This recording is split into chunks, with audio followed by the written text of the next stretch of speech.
آپ یہ دیکھیے کہ فاؤنٹین ہاؤس کا بننا ہی بغاوت تھی. اچھا. کیونکہ جب کسی کو ذہنی صحت کا عارضہ ہو جائے یا مینٹل النس جس کو اوور آل ہم یہ کہتے ہیں ہو جائے, تو شاید لوگ یہ ایکسیپٹ کر لیتے ہیں کہ اب یہ ہمارے قابل نہیں ہے, اب وہ ہمارے ساتھ کام نہیں کر سکتا نہ, اب اس کو معاشرے سے کہیں سائڈ پہ اپنی زندگی مکمل گزار دینی چاہیے. اور بہت بدقسمتی کی بات ہے کہ ایسے ادارے بنتے رہے جہاں پر وہ سال ہر سال اس کوٹھریوں میں زندگی کے ایام مکمل کرتے رہے اور وہاں پر ہی انہوں نے اپنی جانیں بھی دے دی. تو 1940s میں یہ بہت بڑا یہ ایک بغاوت ہوئی, انقلاب آیا سے کہ فاؤنٹین ہاؤس نیو یارک میں بنا پہلا فاؤنٹین ہاؤس دنیا کا.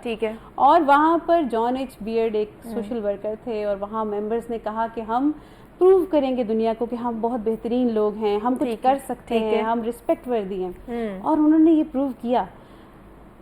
دنیا کے اس خوبصورت مرکز کے بعد دوسرا فاؤنٹین ہاؤس یہ ہے جو پاکستان کا. کیا بات ہے, واہ جی واہ. سو پراؤڈ آف اٹ کہ اس وقت پوری دنیا میں 500 سے زائد فاؤنٹین ہاؤسز ہیں, اور یہ فاؤنٹین ہاؤس سب سے بڑا فاؤنٹین ہاؤس. اچھا. وہ سب گورنمنٹ سپورٹڈ ہیں, پبلک سپورٹڈ ہیں, اور یہ عام لوگوں کی مدد سے چلتا ہے.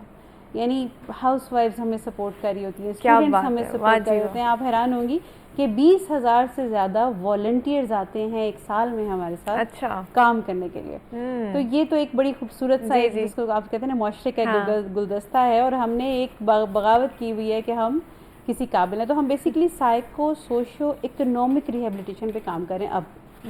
یعنی ہم کہتے ہیں کہ ان کو پوری سیلف اسٹیم اور رسپیکٹ کے ساتھ نہ صرف معاشرے میں واپس ریہیب کریں بلکہ ان کو اکنامیکلی بھی ریہیب کریں. تو اب ہم نے ان کو چھوٹے چھوٹے قرض حسن بھی دینے شروع کیے ہیں, اور وہ اب اپنا کام بھی کر رہے ہیں ساتھ ہی ساتھ. تو یہ ایک بڑی خوبصورت بات ہے. لیکن آپ کے توسط سے آپ نے بڑی پیاری ذہنی صحت پہ بات کی کہ ذہنی صحت خراب ہو تو کیا ہوتا ہے.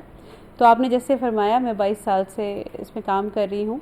آج تک فاؤنٹین ہاؤس میں گیٹ ویل سون کا بکے نہیں آیا.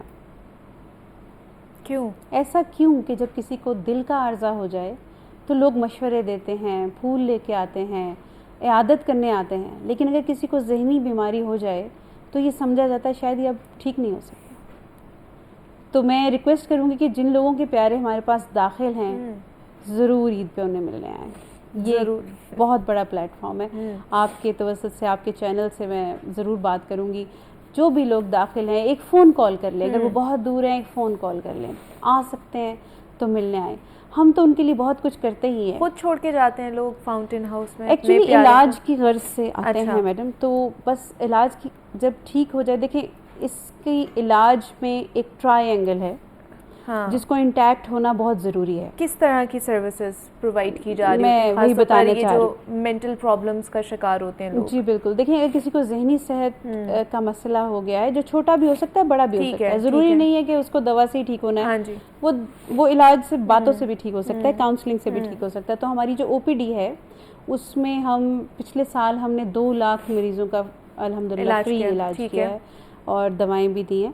تو جو لوگ ہمارے پاس آتے ہیں وہ چھوٹی یا بڑی وہم کا پرابلم ہے, دیکھنے میں لگتا ہے یا ان کو فیلنگز یہ ہے کہ سر درد ہے, لیکن ایکچوئل میں ان کو انگزائٹی کا پرابلم ہے, ڈپریشن ہے, بہت سارے ریلیٹڈ ایشو ہیں جو ہم عام لوگ بھی زندگی میں اپنی ایکسپیرینس کر رہے ہوتے ہیں. لیکن جب یہ بڑھ جاتا ہے تو پھر یہ زندگی کے عام معاملات میں تعطل آ جاتا ہے, لوگ سوشلی اکنامکلی وائبل نہیں رہتے, تو لوگ ہمارے پاس علاج کے لیے آتے ہیں. لیکن علاج کے لیے آنے کا قطعاً یہ مقصد نہیں ہے کہ وہ سال ہر سال یہاں رہیں. اچھا. جب وہ آ جائیں علاج کے لیے تو ہمارا جو پورا ایک سیٹ اپ ہے جس میں سوشل ورکرز ہیں, سائیکالوجسٹ ہیں, ڈاکٹرز ہیں, کنسلٹنٹس ہیں, ہم سب مل کے کام کرتے ہیں اور ان کو واپس ٹھیک کرنے کی کوشش کرتے ہیں. یہ پروڈکٹیو ہونا شروع ہوتے ہیں, کوئی نہ کوئی اسکل سیکھنا شروع کرتے ہیں, اور یہ ایک اپنی نارمل زندگی میں واپس آنے لگتے ہیں. وہاں پر ہمیں معاشرے کی طرف سے اور خاص طور پہ فیملی کی طرف سے بہت زیادہ سپورٹ کی ضرورت ہوتی ہے,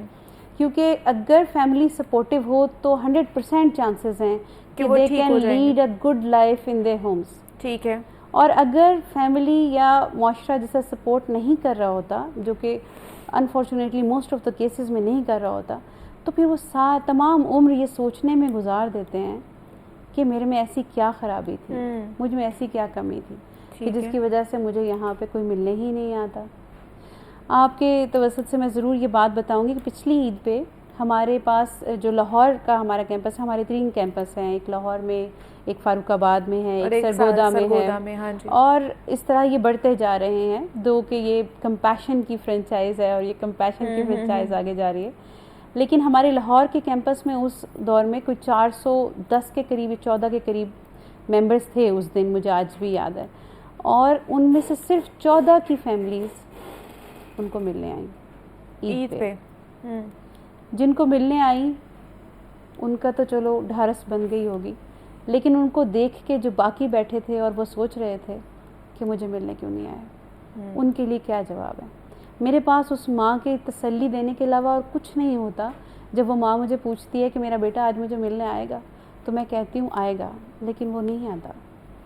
وہ خاتون مجھے آج بھی یاد ہے، وہ ہمارے فاؤنٹین ہاؤس کی سب سے پہلی ممبر تھی، اور وہ 40 سال اپنے بیٹے کا انتظار کرتی رہی. 40 سال. کبھی اس نے اسے پالا ہوگا، بڑا کیا ہوگا، پیار کیا ہوگا. ایسا کیوں؟ دیکھیے ہر شخص کے ساتھ کچھ نہ کچھ موڈ کے ایشوز ہوتے ہیں. وہ 84 ایئرس کی تھی اس وقت، مجھے آج بھی یاد ہے، لاسٹ ایئر کی یہ بات ہے.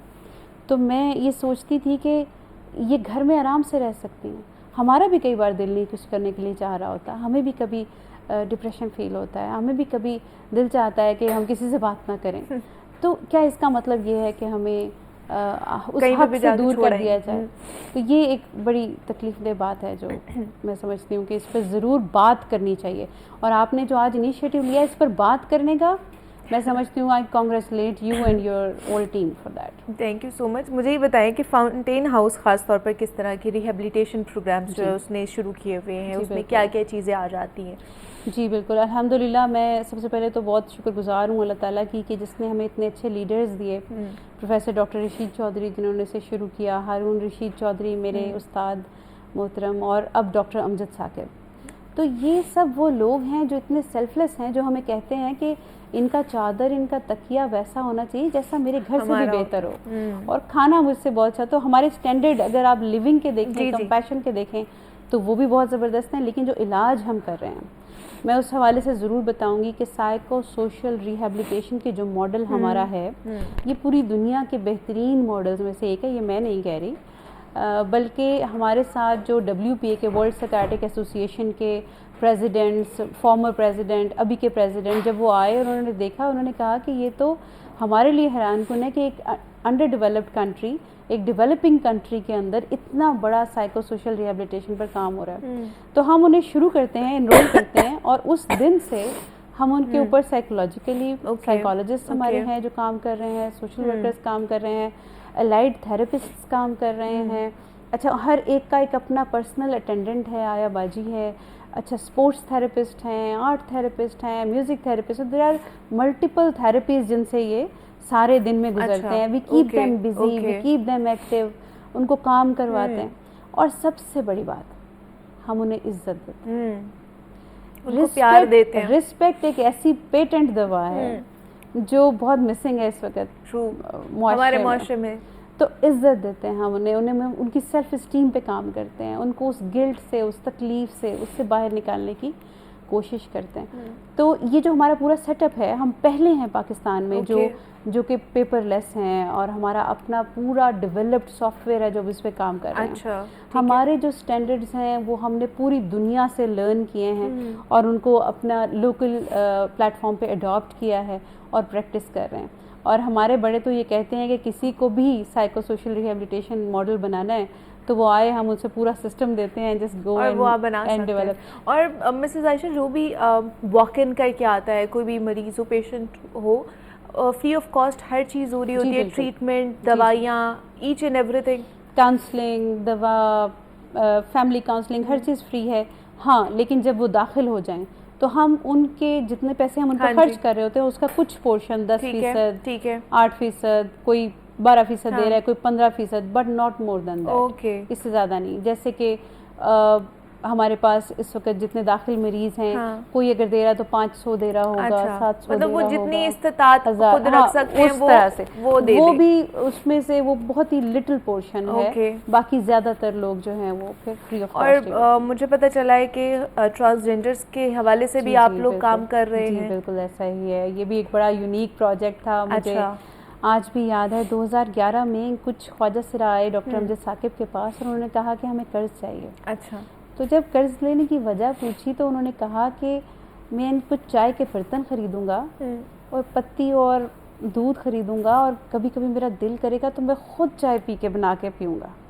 اچھا, یہ ایسی بات تھی جس نے ہم سب کو حیران کر دیا تھا.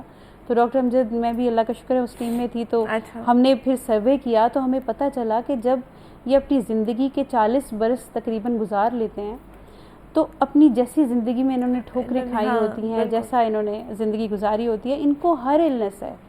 ان کو ہائپر ٹینشن ہے, ان کو ڈائبٹیز ہے, بونز کے ایشوز ہیں, اسکن پرابلمس ہیں, اسکیمک پرابلمس ہیں, ان کو ہیپاٹائٹس ہے, لاٹ آف النیسز.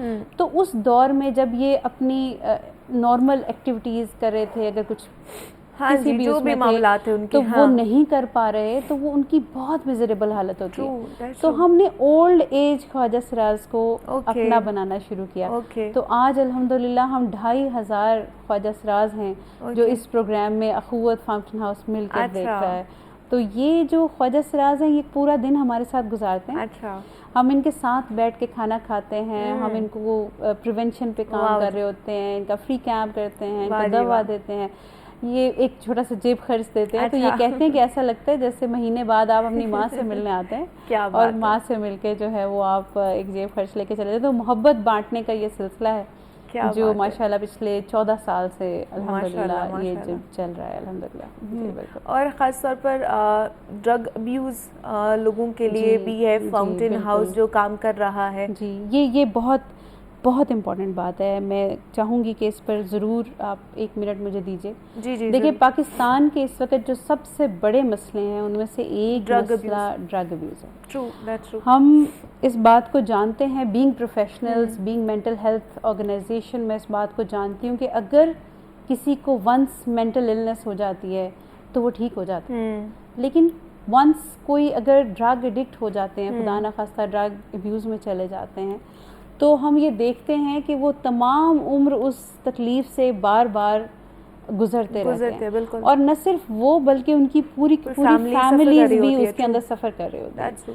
اور ہم نے ان لوگوں کو اتنی تکلیف میں, اتنے شارپ اور اچھے بچوں کو ہم نے اس تکلیف سے گزرتے ہوئے دیکھا ہے. اور 2013 کی جو WHO کی رپورٹ تھی اس میں 1 crore registered drug addicts Pakistan میں رپورٹ ہوئے. تو آج کتنے ہوں گے؟ اور یہ ٹپ آف دی آئس برگ ہے میڈم. ہاں جی, ایسے آنیسٹلی دس از سو پریولنٹ کہ اس وقت اگر ہمیں سب سے بڑا کوئی کام کرنا چاہیے تو ہمیں اس کے اوپر کام کرنا چاہیے. ڈرگ کے حوالے سے کرنا چاہیے.